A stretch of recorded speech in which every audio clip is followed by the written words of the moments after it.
Good evening বন্ধুরা। আজ হলো 13 জুলাই সোমবার। আজকের সন্ধ্যার সমগ্র বরাক উপত্যকা তথা আসামের গুরুত্বপূর্ণ বিশেষ বিশেষ খবর হলো 3 বছরেই 10-এর মুখে কোটি টাকার সড়ক, জরুরি ভিত্তিতে সংস্কারের পাশাপাশি তদন্ত চাইলেন দোলাইবাসী।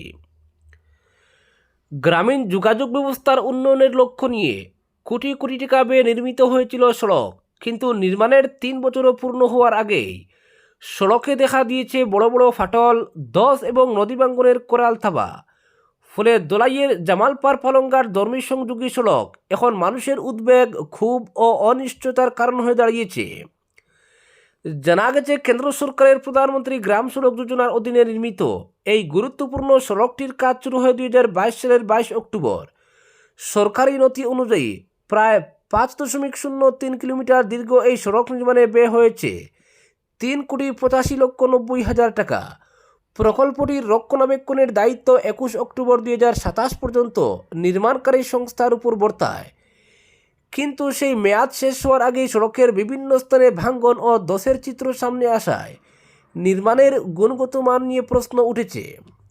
স্থানীয় মানুষের অভিযোগ, রাস্তার বিভিন্ন অংশে দীর্ঘ ফাটল সৃষ্টি হয়েছে, নদী তীরবর্তী এলাকায় মাটি ধসে পড়ায় সড়কের ভিত্তি ক্রমশ দুর্বল হয়ে পড়ছে।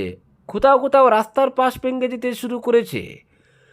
দুর্ঘটনা এড়াতে স্থানীয় বাসিন্দারা নিজেরাই বিপজ্জনক স্থানগুলোতে লাল পতাকা টাঙিয়ে সতর্কবার্তা দিয়েছেন।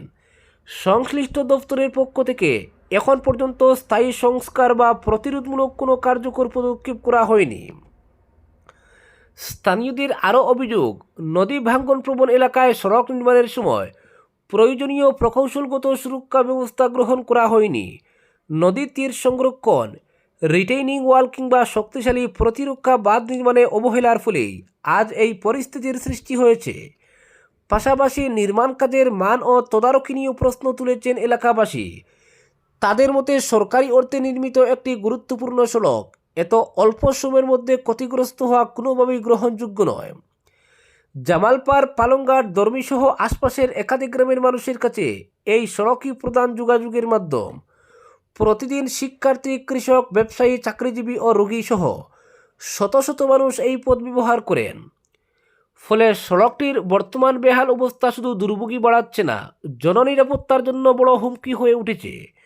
স্থানীয়দের আশঙ্কা, বিভাগ দ্রুত পদক্ষেপ না করলে চলতি বর্ষাতেই সড়কের একটি বড় অংশ নদীগর্ভে বিলীন হয়ে যেতে পারে এবং কয়েকটি গ্রামের যোগাযোগ সম্পূর্ণ বিচ্ছিন্ন হয়ে পড়তে পারে। এলাকাবাসীর দাবি, অবিলম্বে ক্ষতিগ্রস্ত অংশে জরুরি ভিত্তিতে সংস্কার কাজ শুরু করতে হবে।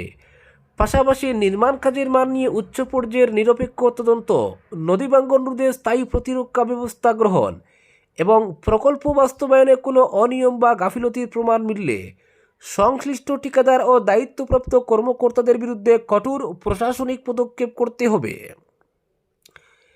এই ঘটনাকে কেন্দ্র করে সরকারি উন্নয়ন প্রকল্পের মান, তদারকি এবং জবাবদিহিতা নিয়ে নতুন করে প্রশ্ন উঠেছে। কোটি কোটি টাকার সরকারি প্রকল্প যদি 3 বছরও টেকসই না হয়, তাহলে উন্নয়নের প্রকৃত মান ও সরকারি অর্থের সঠিক ব্যবহার নিয়ে স্বাভাবিকভাবেই জনমনে সন্দেহের সৃষ্টি হয়। এ বিষয়ে সংশ্লিষ্ট বিভাগ বা প্রশাসনের কোনো আনুষ্ঠানিক প্রতিক্রিয়া এখনও পাওয়া যায়নি। তবে স্থানীয়দের একটাই প্রত্যাশা, বড় ধরনের দুর্ঘটনা বা অপূরণীয় ক্ষয়ক্ষতির আগেই প্রশাসন ও সংশ্লিষ্ট কর্তৃপক্ষ এই গুরুত্বপূর্ণ সড়কটি রক্ষায় দ্রুত ও কার্যকর পদক্ষেপ করবে। পরবর্তী খবর, MGNরেগা দুর্নীতি তদন্ত সহ দোষীদের বিরুদ্ধে ব্যবস্থা নেওয়ার দাবি গামারিয়াবাসীর। শ্রীভূমি জেলার রামকৃষ্ণনগর বিধানসভা কেন্দ্রের গামারিয়া গ্রাম পঞ্চায়েতের 8 নম্বর ওয়ার্ডে মহাত্মা গান্ধী জাতীয় গ্রামীণ কর্মসংস্থান নিশ্চয়তা প্রকল্পের অধীনে একটি রাস্তা নির্মাণকে ঘিরে গুরুতর অনিয়মের অভিযোগ উঠেছে। প্রকল্পের কাজ দীর্ঘদিন ধরে কার্যত বন্ধ থাকলেও সরকারি অর্থ উত্তোলনের অভিযোগ সামনে আসায় এলাকায় ব্যাপক চাঞ্চল্যের সৃষ্টি হয়েছে। ঘটনার নিরপেক্ষ তদন্ত এবং দোষীদের বিরুদ্ধে কঠোর প্রশাসনিক ও আইনি ব্যবস্থা নেওয়ার দাবি তুলেছেন স্থানীয় বাসিন্দারা। গ্রামবাসীদের অভিযোগ, প্রায় 6 মাস আগে রাস্তার উপর কয়েক গাড়ি মাটি ফেলে কাজ শুরু করা হলেও এরপর আর উল্লেখযোগ্য কোনো কাজ হয়নি।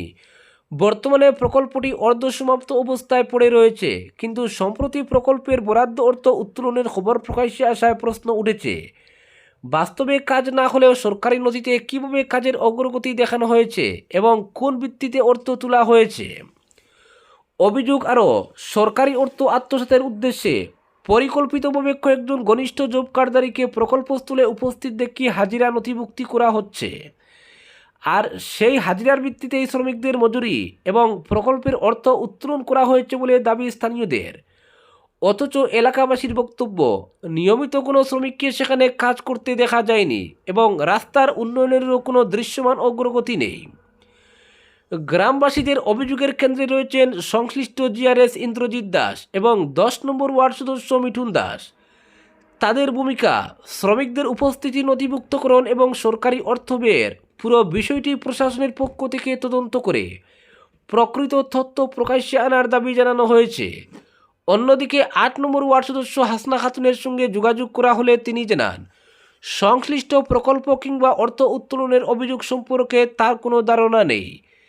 তার এই বক্তব্যের পর প্রকল্পের তদারকি ও স্থানীয় জনপ্রতিনিধিদের ভূমিকা নিয়েও নতুন করে প্রশ্ন উঠেছে।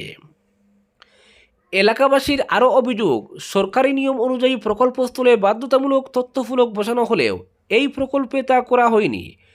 ফলে প্রকল্পের ব্যয়, কাজের পরিমাণ, বাস্তবায়নকারী সংস্থা এবং নির্ধারিত সময়সীমা সম্পর্কে সাধারণ মানুষ সম্পূর্ণ অন্ধকারে রয়েছেন। অভিযোগের নিরপেক্ষ তদন্তের মাধ্যমে প্রকৃত সত্য উদ্ঘাটন করে সরকারি অর্থের অপব্যবহারের সঙ্গে জড়িতদের বিরুদ্ধে কঠোর ব্যবস্থা নেওয়ার দাবি জানিয়েছেন গামারিয়ার বাসিন্দারা। এখন এই অভিযোগের প্রেক্ষিতে প্রশাসন কী পদক্ষেপ গ্রহণ করে সেদিকেই নজর রয়েছে এলাকার মানুষের। পরবর্তী খবর, আমরা রামের পূজারী আর বিজেপি ব্যবসায়ী বললেন অখিলেশ। রাম মন্দিরে অর্থ চুরি নিয়ে 3 প্রশ্ন বিহারের সাংসদের। অযোধ্যার রাম মন্দিরের দানপাত্রের অর্থ চুরি এবং আর্থিক অনিয়মের ঘটনায় নীরব কেন প্রধানমন্ত্রী, এই প্রশ্ন তুললেন কংগ্রেসের রাজ্যসভা সাংসদ ডক্টর অখিলেশ প্রসাদ সিং। গুয়াহাটির রাজীব ভবনে বিহারের রাজ্যসভার সাংসদ এক সাংবাদিক সম্মেলনে বলেন, রাম মন্দিরের এই কেলেঙ্কারি সম্পর্কে রাজ্য সরকার কিংবা বিজেপি দলের পক্ষ থেকে কোনো জবাবদিহি করা হয়নি। রাজ্য সরকারের গঠিত এসআইটির প্রতিবেদনে বহু গুরুতর প্রশ্ন এবং অসঙ্গতি সামনে এসেছে, কিন্তু এই বিষয়ে এখনও পর্যন্ত কোনো স্পষ্ট ব্যাখ্যা দেওয়া হয়নি। সাংসদ বলেন, 3টি বড় প্রশ্ন সবার মনে এসেছে। খুদ প্রধানমন্ত্রীর তত্ত্বাবধানে মন্দিরের ট্রাস্ট গঠনের পর ঘটে যাওয়া এই ঘটনার দায়িত্ব কে নেবে?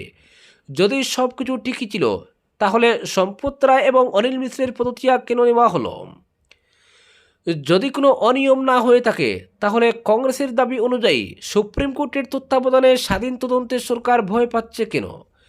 তিনি আরও বলেন, দেশ জানতে চায় প্রধানমন্ত্রী নরেন্দ্র মোদী এই গোটা বিষয়টি নিয়ে কেন নীরব রয়েছেন।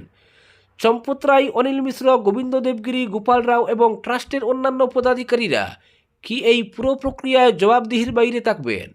যখন গোটা ট্রাস্ট কাঠগড়ায়, তখন কেন শুধুমাত্র ছোট কর্মচারীদের লক্ষ্যবস্তু করা হচ্ছে? কেন্দ্রীয় সরকার কি সত্য সামনে আসুক তা চায় না? এই ঘটনার ক্ষেত্রে শীর্ষ পর্যায়ে এখনও পর্যন্ত কেন গ্রেফতার করা হয়নি? তিনি আরও বলেন, কংগ্রেসের দাবি প্রধানমন্ত্রীকে রাম মন্দিরের ঘটনা নিয়ে দেশের মানুষের সামনে এসে জবাব দিতে হবে। প্রধানমন্ত্রীকে স্পষ্ট করতে হবে ট্রাস্ট গঠনের ক্ষেত্রে সরকার এবং প্রধানমন্ত্রীর দফতরের কী ভূমিকা ছিল। এই ঘটনায় জড়িত সব শীর্ষ পদাধিকারীর বিরুদ্ধে মামলা দায়ের করে দ্রুত গ্রেফতার করতে হবে। পরবর্তী খবর, বিশ্বকাপ খেলা নিউজিল্যান্ডের বিরুদ্ধে 2টি ম্যাচ খেলবে ফুটবল ভারত। বিশ্ব ফুটবলের মঞ্চে ভারত এখনও অনেকটা পিছিয়ে। বিশ্বকাপে খেলার স্বপ্ন এখনও অধরায়। তবে বিশ্বকাপের আসরে অংশ নেওয়া একটি দেশের বিরুদ্ধে নিজেদের শক্তি যাচাইয়ের সুযোগ পাচ্ছে খালিদ জামিলের দল। আগামী নভেম্বরে নিউজিল্যান্ড সফরে যাবে ভারতীয় ফুটবল দল। সেখানে ঘরোয়া দলের বিরুদ্ধে 2টি আন্তর্জাতিক প্রীতি ম্যাচ খেলবে তারা। সর্বভারতীয় ফুটবল ফেডারেশন জানিয়েছে, 12 নভেম্বর অকল্যান্ডে এবং 15 নভেম্বর ক্রাইস্টচার্চে মুখোমুখি হবে ভারত ও নিউজিল্যান্ড। দুদেশের ক্রীড়া সম্পর্কের শতবর্ষ উদযাপনের অংশ হিসেবেই আয়োজন করা হয়েছে এই 2 ম্যাচের। ভারত ও নিউজিল্যান্ডের ফুটবল ইতিহাসে এর আগে মাত্র 2বার দেখা হয়েছে। প্রথমবার 1981 সালে মালয়েশিয়ার মারডেকা টুর্নামেন্টে, সেই ম্যাচ গোলশূন্য ড্র হয়েছিল। দ্বিতীয়বার 2018 সালে মুম্বাইয়ে ইন্টারকন্টিনেন্টাল কাপে মুখোমুখি হয়েছিল 2 দল। সেবার 2-1 গোলে জয় পেয়েছিল ভারত। তবে সময়ের সঙ্গে অনেকটাই বদলে গেছে পরিস্থিতি। যে নিউজিল্যান্ডকে একসময় হারিয়েছিল ভারত, সেই দলই এবার বিশ্বকাপের মূল পর্বে খেলেছে। যদিও বিশ্বকাপে খুব বেশি দূর এগোতে পারেনি তারা। গ্রুপ পর্বে ইরানের বিরুদ্ধে ড্র করলেও বেলজিয়াম ও মিশরের কাছে হেরে মাত্র 1 পয়েন্ট নিয়ে বিদায় নিতে হয়েছে নিউজিল্যান্ডকে। তবে বিশ্বকাপ খেলা দলের বিরুদ্ধে তাদের ঘরের মাঠে খেলা ভারতীয় ফুটবলের জন্য গুরুত্বপূর্ণ অভিজ্ঞতা হতে চলেছে। জাতীয় দলের প্রধান কোচ খালিদ জামিলও সেই চ্যালেঞ্জের গুরুত্ব স্বীকার করেছেন। আজকের বিশেষ সংবাদ এখানেই সমাপ্ত।